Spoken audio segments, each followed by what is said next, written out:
Hare Krishna. Aujourd'hui, on va parler du Srimad Bhagavatam. C'est la page 351, mais le verset est à la page 350, verset 10.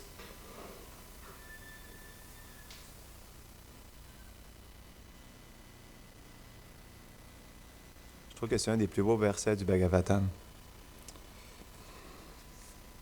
Tout le monde là? Bhavadvida Bhagavatas Tirtha Bhutas Svayam Vibho. Oh non, excusez-moi, c'est un à la fois. Bhavadvida Bhagavatas Tirtha Bhutas Svayam Vibho. Tirti Kurvanti Tirthani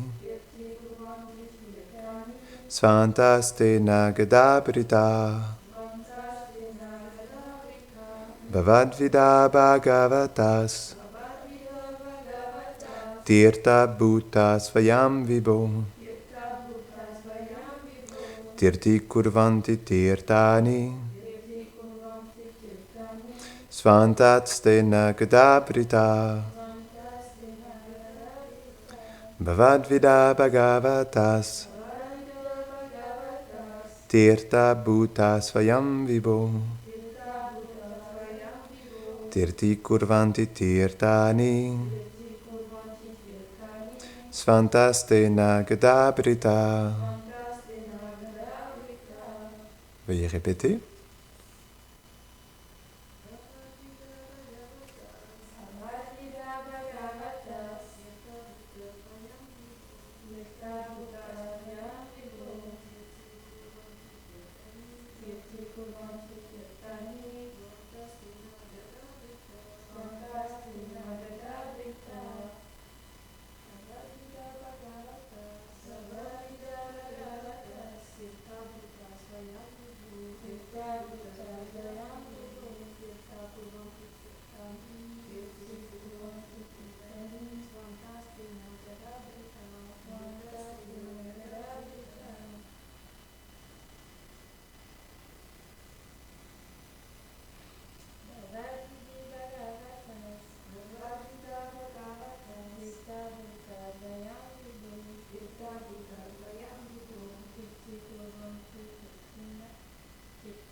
Traduction et commentaire. Ô Maître, les dévots du Seigneur comme toi sont en eux-mêmes de véritables lieux de pèlerinage. Ils purifient les lieux saints par leur présence, du fait que Sri Krishna réside toujours dans leur cœur. Commentaire. Dans ce verset, il est dit que le fait que Vidura visite ces lieux saints est la bonne fortune de ces lieux. Tu rends ces lieux saints encore plus grands et encore plus purs. Les endroits où de grands dévots viennent sont instantanément purifiés et saturés d'amour de Dieu. Parce que ces dévots portent en leur cœur le Seigneur qui y accomplit ses propres divertissements éternels.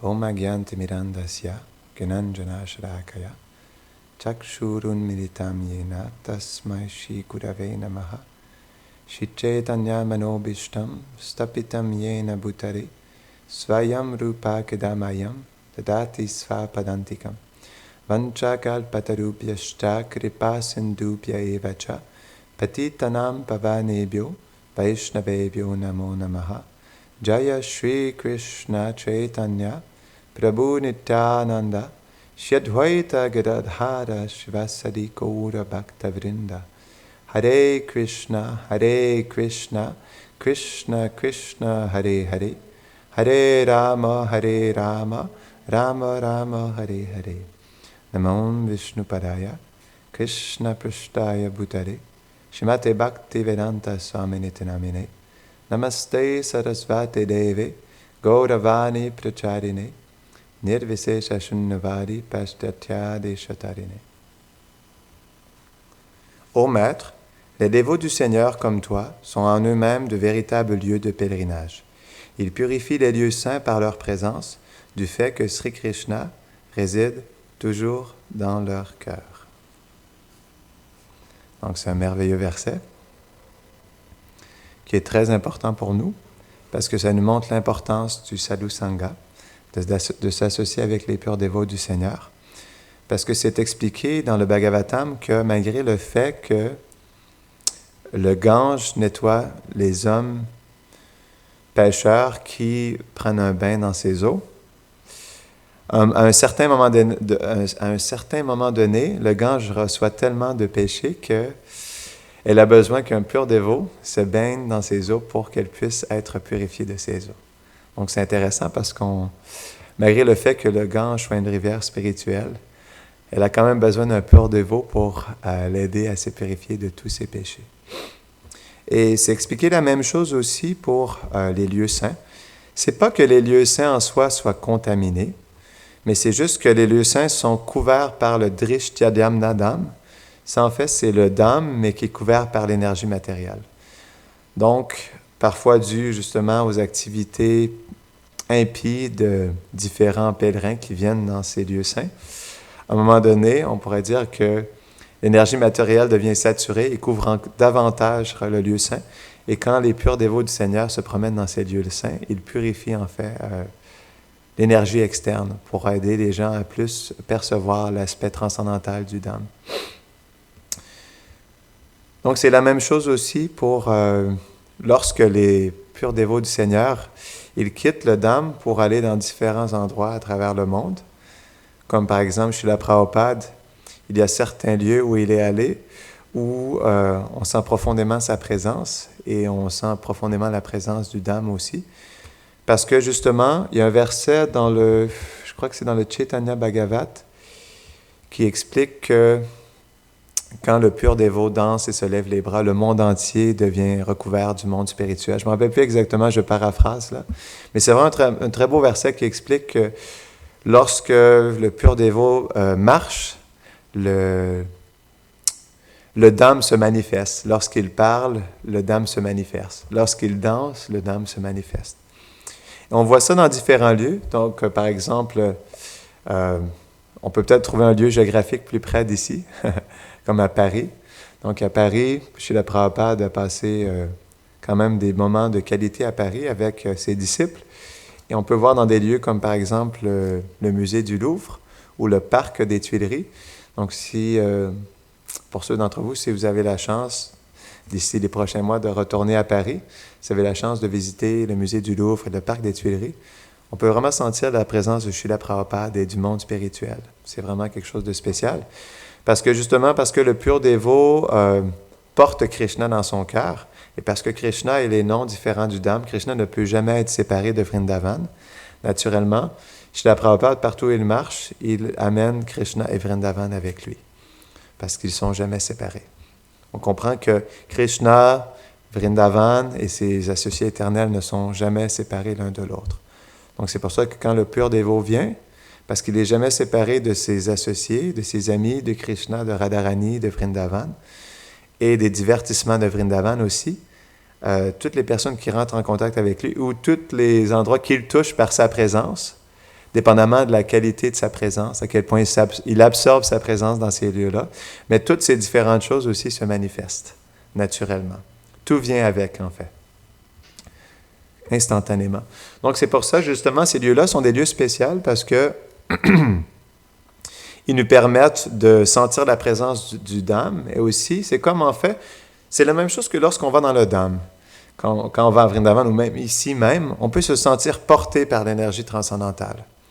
Donc je me rappelle, quand dans les premières fois, je suis allé à Vrindavan, j'étais vraiment inspiré de voir à quel point le Dham nous soutient spirituellement. Nous soutient dans notre bhajan, on peut facilement chanter plus de tours, on peut facilement plus se souvenir de Krishna. Et on peut plus facilement faire du service dévotionnel dans les lieux saints. Parce que justement, l'énergie, elle est transcendantale. Et lorsqu'on se permet de s'associer avec cette énergie-là, on est porté naturellement. Comme quelqu'un est porté par les modes de la nature, quelqu'un qui va dans le plein centre-ville de New York, dans Times Square, naturellement, il y a tellement de passion et d'ignorance là, que les gens vont être facilement portés par la passion et l'ignorance de Times Square. C'est exactement la même chose quand on va dans un lieu saint.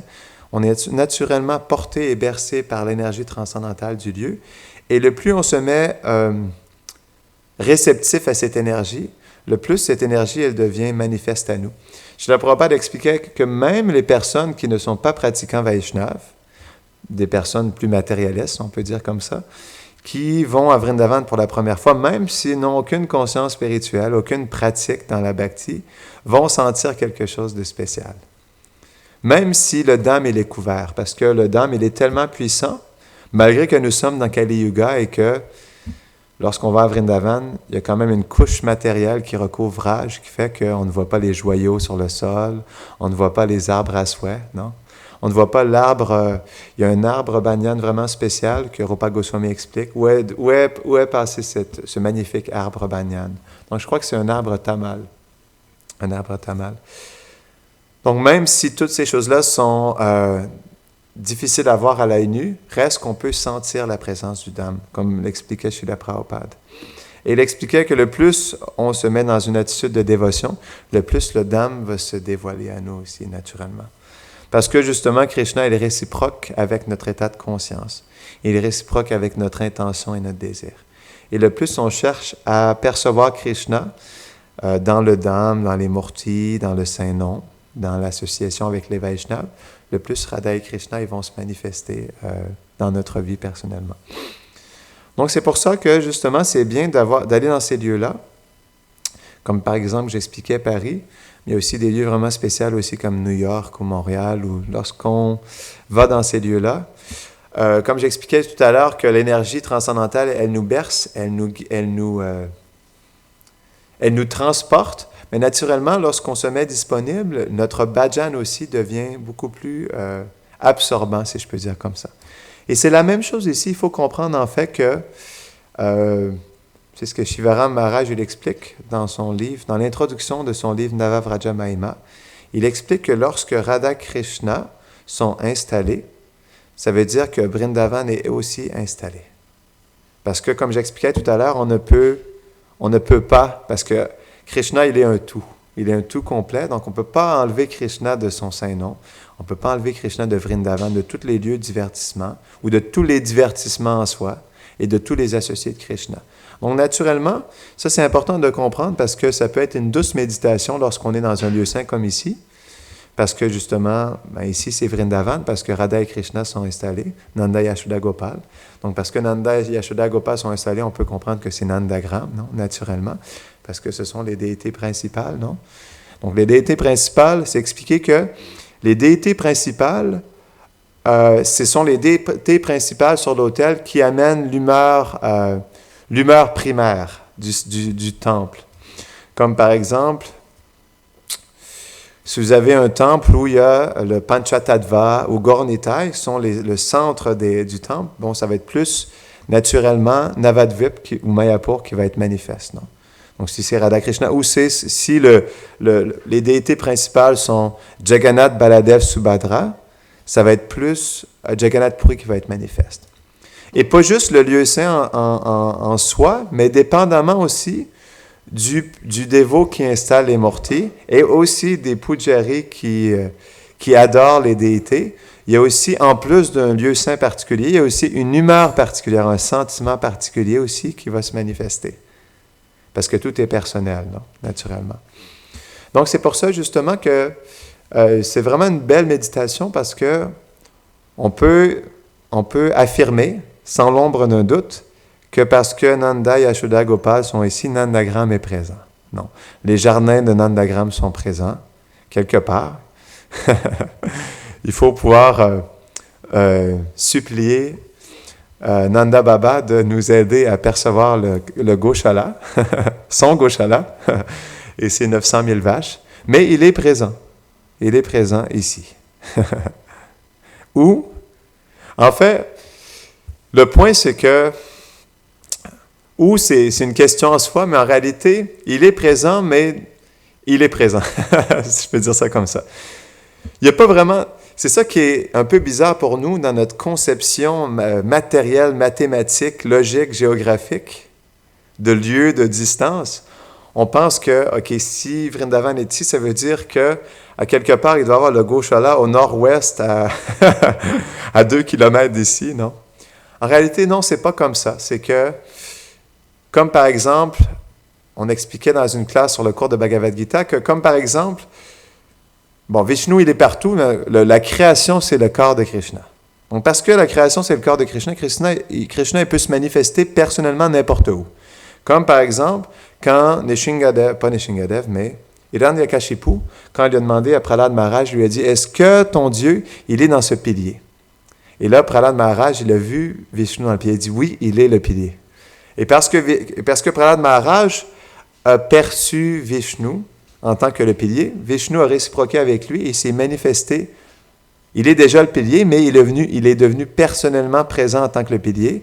Et là, justement, il a explosé et il s'est manifesté en tant que le pilier est sorti Nishingadev. Non. Donc, c'est pour ça que, justement, là où est notre conscience, donc, comme j'expliquais, naturellement, le Dham est aussi manifeste ici. Il est aussi installé, non? Et par notre conscience, on peut, justement, par notre qualification, notre conscience et notre absorption dans le Dham qui est présent ici, on peut justement se mettre réceptif à percevoir justement ce lieu transcendantal. Donc ça, c'est une chose en soi, parce que comme j'expliquais, il n'y a pas de terme de lieu, de distance. À travers notre conscience, on peut justement, si Nanda Yashoda Gopal nous le permettent, on peut percevoir ces différents lieux-là, donc le Goshala, les jardins de Nandagram, non? La cour intérieure de Nandagram, toutes ces choses-là sont présentes. Mais il y a aussi une autre chose qui est intéressante que Shivaram Maharaj a fait, basée sur Srinivas Acharya et le roi Vishvamitra, si je me rappelle bien de son nom. Je pense que c'est ça. Donc Shivaram Maharaj, il s'est basé sur le roi Vishvamitra. Srinivas Acharya, il est allé... il a fait du roi Vishvamitra un Vaishnav. Et avec lui, ils ont décidé de bâtir Vrindavan, mais dans un lieu qui est au centre-est,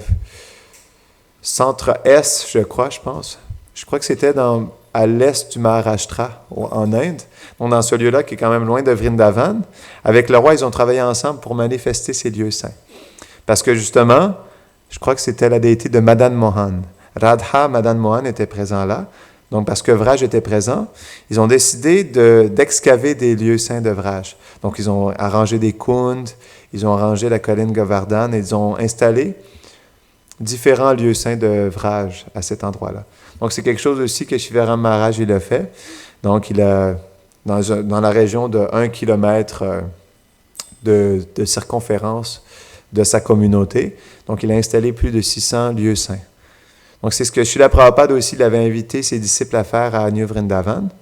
Donc, les disciples ont dit, comment est-ce qu'on peut voir si nous ne sommes pas qualifiés à percevoir? Comment est-ce qu'on peut voir où est Govardhan? Parce que Srila Prabhupada voulait que ses disciples installent Govardhan, Radhakund, Shyamakund, Lalitakund, les 7 temples principaux des Goswamis à Vrindavan, et différents lieux saints comme Govardhan, différentes forêts de Vraj. Et les disciples lui ont demandé, comment est-ce qu'on peut faire pour les trouver? Et Srila Prabhupada a dit, en fait, parce que justement, ce n'est pas une question géographique, là où vous allez vouloir installer le Dham, il va se manifester. Et parce que c'était l'instruction du pur dévot, basée sur la mise en pouvoir de son instruction, ils ont justement installé des lieux, ils ont installé Govardhan, Radhakund à différents endroits, non? Les différentes forêts de Vraj, le Goshala de Nanda Baba, non? Donc, Shivaram Maharaj, basé sur cette même état d'esprit, il a aussi fait ça. Donc, c'est quelque chose, je méditais là-dessus, c'est quelque chose qui pourrait être fait ici aussi, un jour. Ou si, par exemple, d'autres temples sont ouverts à travers la France, c'est des choses qui peuvent être faites. On peut faire différents pavillons avec différents kunds et faire des lieux de pèlerinage et faire des pèlerinages en soi, où à chaque année, on fait des festivals à ces différents lieux-là, comme faisait Shivaram Maharaj. Comme par exemple à Montréal aussi, je méditais sur ce point-là, comme à Montréal sont présents Radha Manohar. Donc à Montréal, il y a le fleuve Saint-Laurent, qui est tout près du temple. Donc je me disais que le fleuve Saint-Laurent pourrait manifester, la Yamuna pourrait se manifester en tant que le fleuve Saint-Laurent. Et pas loin aussi du temple À Montréal, il y a aussi le Mont-Royal, qui est vraiment une belle montagne qu'on peut faire le tour aussi, et qui est remplie de petites forêts, une rivière et un beau lac, comme un cône sur le dessus. Et je me disais, pourquoi pas justement la colline ou le Mont-Royal pourrait pas aussi être Govardhan, et à chaque année, les dévots pourraient faire un parikram, un Govardhan parikrama. À chaque année, pendant le Govardhan Puja, aller offrir des fruits et des offrandes à la colline Govardhan. Non? Donc, comme dans les traces de Srila Prabhupada, c'est aussi des choses qui peuvent être faites. Mais donc, c'est des choses qui sont intéressantes. Comment justement, malgré le fait que, on pourrait dire au niveau transcendantal, toutes ces choses-là sont déjà présentes, justement pour nous qui sommes plus dans un aspect ou une conscience externe des choses, dans le monde de matière, non? Le fait de construire justement des pavillons, construire différents lieux en externe nous aide justement, comme même le temple en soi, non? D'avoir les murtis, d'avoir leur forme transcendantale, et d'avoir le temple qui est un lieu saint en soi, non? Qui n'est nul autre que le monde spirituel, non? Donc ces lieux physiques-là nous aident justement à plus facilement s'absorber dans le Dham, dans le monde spirituel. Donc c'est pour ça justement que différents Vaishnavas créent des temples, mais aussi différentes facilités pour méditer sur le Dham dans ses différents aspects. Comme Shivaram Maharaj expliquait que différents pavillons, justement, avec le Radhakund, Shyamakund, différentes forêts, justement, avec des affiches et des descriptions des différents lieux saints. Donc, ces choses-là nous aident, justement, à plus facilement s'absorber dans le monde transcendantal. Donc, c'est pour ça, justement, que les temples sont importants pour nous. Et j'expliquais, juste pour revenir au verset aussi, justement, le verset nous aide à méditer justement sur à quel point les purs dévots du Seigneur, ils ont le monde spirituel qui sont manifestes dans leur cœur aussi. Donc c'est pour ça justement que l'association des purs dévots du Seigneur est essentielle, parce qu'elle nous aide justement à rentrer en contact avec le monde spirituel. On pourrait dire même que c'est l'opinion de certains Vaishnavas que, Shivaram Maharaj, il expliquait ça justement dans son livre Nava Vraja Mahima aussi, que on peut même plus facilement rentrer en contact avec le Dham, avec Radha et Krishna, avec les associés éternels du Seigneur et avec les lilas du Seigneur à travers l'association du pur dévot. Pourquoi? Parce que le pur dévot, les déités sont des personnes, oui, mais le pur dévot, il est une personne, mais dans l'interaction avec nous, qui peut nous parler, qui peut nous dévoiler des choses, qui peut nous partager ses méditations ou nous guider dans nos méditations personnelles et nous aider justement à nous-mêmes rentrer plus en contact personnellement aussi avec le monde transcendantal. Donc, il expliquait en réalité que, justement, le maître spirituel, le pur dévot, qui a Radha et Krishna dans son cœur et le monde transcendantal, rend ces choses-là plus accessibles à nous. Donc, c'est pour ça qu'en réalité, Sadhu Sangha est la chose la plus importante. Parce que le Sadhu Sangha, parce que justement le maître spirituel, parce qu'il vit lui-même justement sa relation avec Radha et Krishna, et parce qu'il vit dans sa conscience dans le monde transcendantal, il peut personnellement, dans notre association avec lui, dans notre relation avec lui, d'une manière dynamique, nous faire goûter justement au monde transcendantal. Tandis que lorsqu'on est en contact avec les murtis aussi, parce qu'elles sont des personnes, elles peuvent nous faire goûter, mais on pourrait dire que c'est un peu plus difficile pour les dévots débutants d'avoir une relation autant personnelle avec les déités où ils nous parlent, où ils nous révèlent le monde transcendantal, non? Où ils nous révèlent leur divertissement. Donc c'est pour ça, parce que justement le maître spirituel, il est vivant, si je peux dire comme ça, où on peut l'entendre parler, où on peut le voir, discuter avec lui, non? Recevoir ses instructions naturellement. C'est sûr que c'est beaucoup plus personnel et accessible qu'on pourrait dire avec les murtis. Naturellement, non, c'est comme ça. Et la beauté de la chose, c'est que justement, le maître spirituel nous aide justement à rendre notre relation avec les murtis plus personnelle. En premier, en nous engageant, non? En nous engageant dans l'adoration des déités. Parce que justement, par nous-mêmes, nous ne sommes pas qualifiés pour adorer les déités, mais parce qu'on le fait comme un service pour notre maître spirituel, naturellement, à chaque instruction que le maître spirituel nous donne, vient la mise en pouvoir pour le faire. Donc, naturellement, en suivant l'instruction du maître spirituel, on devient graduellement qualifié pour servir les déités d'une manière personnelle. Et le plus on s'absorbe dans cette instruction, le plus on cherche à être personnel dans notre service et à le faire dans un esprit de service d'amour, dans le but de plaire aux déités et justement de plaire au maître spirituel. Le plus justement, les déités vont se manifester à nous personnellement aussi. Donc c'est ça justement, tout est personnel, c'est ce que ce verset-là démontre aussi. Et le plus on va être personnel avec le maître spirituel, avec les Vaishnavas, et avec les déités, le Saint-Nom, ou toutes les choses transcendantales avec lesquelles nous sommes en relation. Mais naturellement, ces choses-là vont être personnelles avec nous aussi. Une réalité qui est difficile pour nous, c'est que juste naturellement, dû à nos vies passées et à notre expérience dans le monde externe dans lequel nous sommes en ce moment, pourquoi, en fait, c'est plus difficile pour nous d'être personnels avec le Seigneur et les Vaishnavas, c'est que justement, Bhaktivinoda Thakur, il explique dans le Jaiva Dharma que le plus haut rasa dans le monde transcendantal devient le rasa le plus déchu ici. Donc, parce que Madhurya Rasa est le plus élevé, c'est le rasa le plus bas ici, le plus facilement contaminé. Et le rasa qui est le plus bas là-bas devient le rasa le plus élevé ici. Donc, on parle de Shantaras, non? Donc, Shantaras, c'est ce qui est le plus prédominant dans le monde matériel. Donc, ce que ça veut dire, c'est que dans le monde matériel, on s'absorbe dans le Shantaras où on devient neutre et indifférent envers le Seigneur suprême.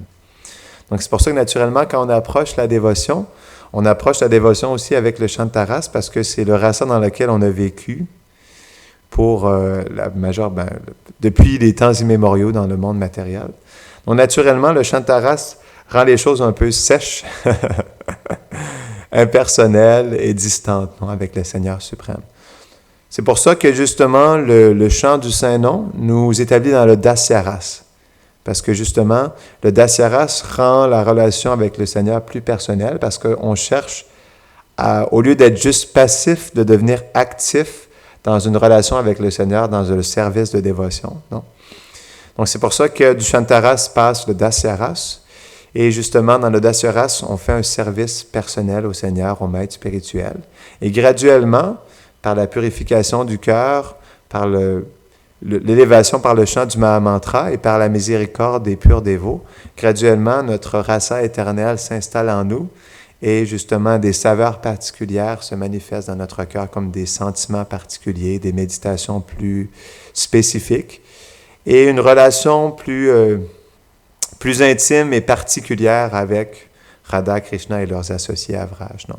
Et même, par exemple, aussi avec certains endroits de Vrindavan à laquelle, parce que dû à notre rasa, nous sommes plus attachés ou plus connectés. Non? Donc, c'est pour ça, naturellement, que lorsqu'on approche la dévotion, c'est normal que parfois on est impersonnel dans différents aspects de notre vie dévotionnelle.